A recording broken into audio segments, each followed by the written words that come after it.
आज हम लोग पढ़ेंगे सूडो फोर्सेस के बारे में। तो ये सूडो फोर्सेस तब यूज में आते हैं जब हम किसी non inertial frame of reference में अपने इक्वेशन ऑफ मोशंस को लिखते हैं। Non inertial frame of reference में न्यूटन का third law is not applicable, it is applicable only in inertial frame. तो आज हम ये सीखेंगे कि अगर हम किसी non inertial frame of reference में जाके और किसी पार्टिकल का या किसी मास का या किसी ऑब्जेक्ट का या अपना जो सिस्टम हमने डिफाइन किया है उसके लिए न्यूटन्स के इक्वेशन लिखेंगे तो वो कैसे लिख सकते हैं हम, उसके लिए हमें सूडो फोर्सेस को समझना बहुत ज्यादा जरूरी है।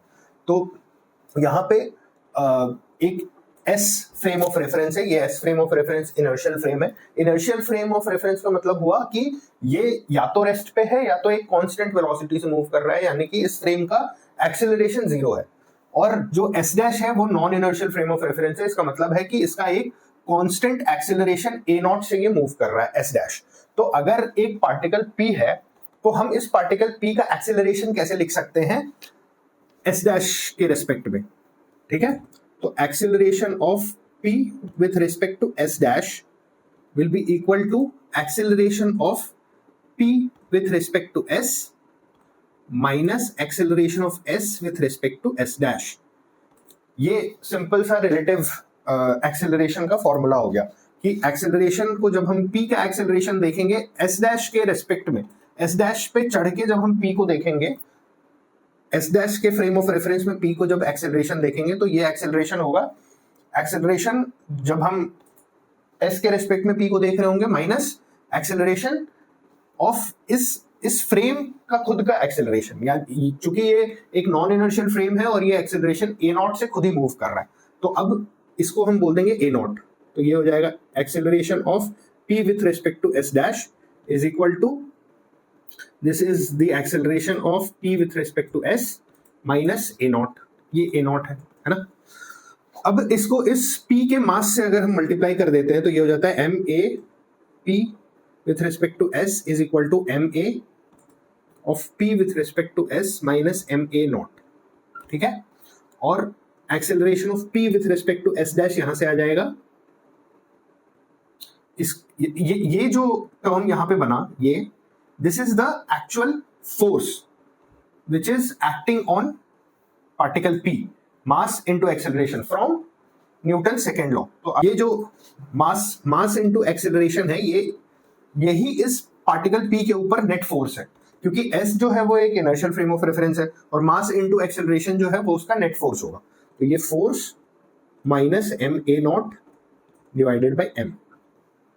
तो यहां पे हम देखते हैं कि जब हम एक्सेलरेशन किसी पार्टिकल p का s डैश के रेस्पेक्ट में, जो कि एक non inertial frame of reference है, अगर लिखने की कोशिश करते हैं तो यहां एक एक्स्ट्रा टर्म आता है which is M A naught. M A naught क्या है, mass of p but acceleration of frame. तो इसको हम कहते हैं सूडो फोर्स। सॉरी,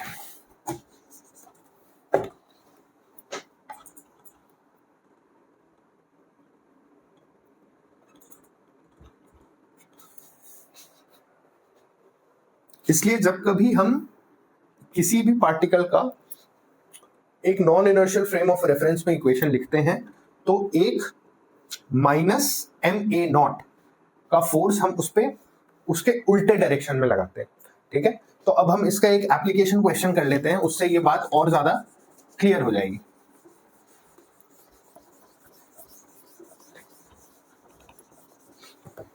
तो एप्लीकेशन क्वेश्चन में एक बहुत ही आसान सा क्वेश्चन है जिसको कि हम लोग दोनों तरीके से करेंगे। इसका इक्वेशन हम इनर्शियल फ्रेम में भी लिखेंगे और नॉन इनर्शियल फ्रेम में भी लिखेंगे, और हम लास्ट में देखेंगे कि दोनों का आंसर बिल्कुल सेम आता है, बट किस तरीके से हम फ्रेम को चेंज करके हम फिजिक्स के इक्वेशंस के साथ हम खेल सकते हैं। और आपकी भी कॉन्सेप्चुअल क्लैरिटी तभी बेहतर होगी जब आप खुद ये काम करना सीख जाओ कि हम इनर्शियल फ्रेम में भी कैसे लिख सकते हैं इक्वेशंस, नॉन इनर्शियल फ्रेम में भी कैसे लिख सकते हैं। तो जब ये चीज बहुत ही कंफर्टेबली आप करने लग जाओगे तो आपको फिजिक्स करने में मजा आने लगेगा। तो क्वेश्चन है कि एक ट्रॉली है जो कि मूव कर रही है ग्राउंड पे विथ एक्सेलरेशन a, ठीक है, और यहां पर एक धागा बंधा है जिससे कि एक मास m लटक रहा है, तो हमें बताना है कि थीटा एंगल कितना होगा। ठीक है, अब इसमें दो फ्रेम है। एक फ्रेम क्या है, एक इंसान यहां खड़ा होके और इक्वेशन लिखे जमीन पे, तो ये हो गया inertial frame.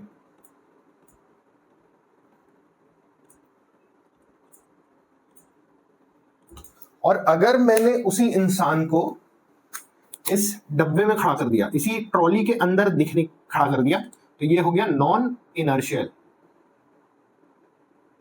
Frame of reference. क्यों? क्योंकि ये जो ग्राउंड है, ये बंदा, ये इंसान जो ग्राउंड पे खड़ा है, ये रेस्ट पे है, यानी इस फ्रेम का कोई एक्सेलरेशन नहीं है। बट अगर जो आदमी इसी ट्रक में अंदर घुसा हुआ है, वो खुद भी एक्सेलरेशन ए से मूव कर रहा है। तो आप देखो कि दोनों के इक्वेशंस में क्या डिफरेंस आएगा। तो सबसे पहले ग्राउंड फ्रेम में देखते हैं, which is inertial frame. Ground frame में इसको सॉल्व करने की कोशिश करते हैं। ग्राउंड फ्रेम क्या है? इनर्शियल फ्रेम है, इनर्शियल फ्रेम ऑफ रेफरेंस। इसको बहुत अच्छे से समझिएगा, है ना। ग्राउंड के फ्रेम में अगर देखें तो इस पर सिर्फ दो फोर्सेस लग रहे हैं। एक इस पर नीचे की तरफ mg लग रहा है, और एक ये लग रहा है टेंशन T। ठीक है, तो हम y डायरेक्शन में इक्वेशन लिख सकते हैं इसके लिए, क्योंकि ये नीचे वाले को क्या दिखेगा, ये इस तरीके से टंगा हुआ है और एक्सेलरेशन a से x डायरेक्शन में मूव कर रहा है। y डायरेक्शन में इसका, ग्राउंड के फ्रेम में भी y डायरेक्शन में इसका कोई मूवमेंट नहीं है, सिर्फ a डायरेक्शन से ये एक्सेलरेट कर रहा है पूरा। तो ग्राउंड वाला क्या इक्वेशन लिखेगा? इक्वेशन लिखेगा कि t और cos theta equal to mg, ये हो जाएगा उस पर पहला इक्वेशन y डायरेक्शन के लिए। ठीक है, और x डायरेक्शन में क्या लिखेगा कि x डायरेक्शन में लिखेगा कि t sin थीटा, t का जो कंपोनेंट x डायरेक्शन में है वही इसको एक्सेलरेशन प्रोवाइड कर रहा है, कुछ और तो यहाँ पे नेट फोर्स है ही नहीं जो एक्सेलरेशन प्रोवाइड कर रहा है। तो that will be equal to ma, ये हो जाएगा उसके लिए सेकंड इक्वेशन x डायरेक्शन में।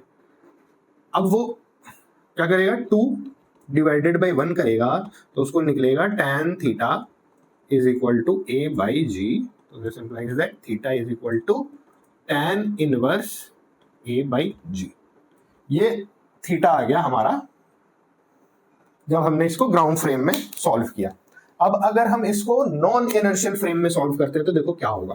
ट्रक के फ्रेम में, truck frame of reference which is non inertial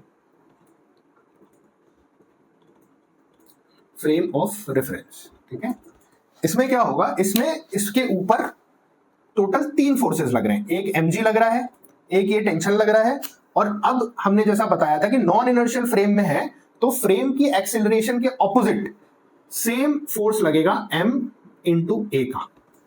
और इस नॉन इनर्शियल फ्रेम में अब ये जो पेंडुलम है वो बिल्कुल भी एक्सेलरेट नहीं कर रहा है, ये बिल्कुल रेस्ट पे है। तो अब नॉन इनर्शियल फ्रेम वाले को लगेगा कि अब ये बॉब जो है, ये पेंडुलम जो है दैट इज एट रेस्ट। तो अब वो इक्वेशन अपनी रेस्ट की लिखेगा। वो क्या लिखेगा, x डायरेक्शन, y डायरेक्शन में वो लिखेगा t cos theta is equal to mg, क्योंकि y डायरेक्शन में कोई मूवमेंट नहीं है, उसकी भी इक्वेशन 1 हो गई। और x डायरेक्शन में क्या लिखेगा, t का x डायरेक्शन का कंपोनेंट ma के बराबर होगा, तभी तो वो रेस्ट पे रहेगा। तो t sin theta is equal to ma। फिर वो 2/1 करेगा तो आ जाएगा उसके पास tan theta is equal to a by g, और theta is equal to tan inverse a by g। तो देखो ये और ये दोनों ही फ्रेम में सॉल्व करने पे थीटा की वैल्यू बिल्कुल सेम आई है। ठीक है, तो इस तरीके से आपको किसी भी क्वेश्चन में, आप ग्राउंड फ्रेम में भी लिख सकते हो इक्वेशंस, आप नॉन इनर्शियल फ्रेम में बैठ के भी लिख सकते हो इक्वेशन, आपकी आंसर सेम आएगी। आपको ये फिगर आउट करना होगा कि कौन से फ्रेम में आप विजुअलाइज इसको बेटर कर पाएंगे। ग्राउंड के फ्रेम में आपको ये विजुअलाइज करना पड़ेगा कि ये ट्रॉली ए एक्सेलरेशन से मूव कर रही है, तो ये पेंडुलम भी ए एक्सेलरेशन से ही मूव कर रहा है। जब हम नॉन इनर्शियल फ्रेम में आएंगे तो ये जो पेंडुलम है वो रेस्ट पे हो जाएगा। ठीक है, थैंक यू।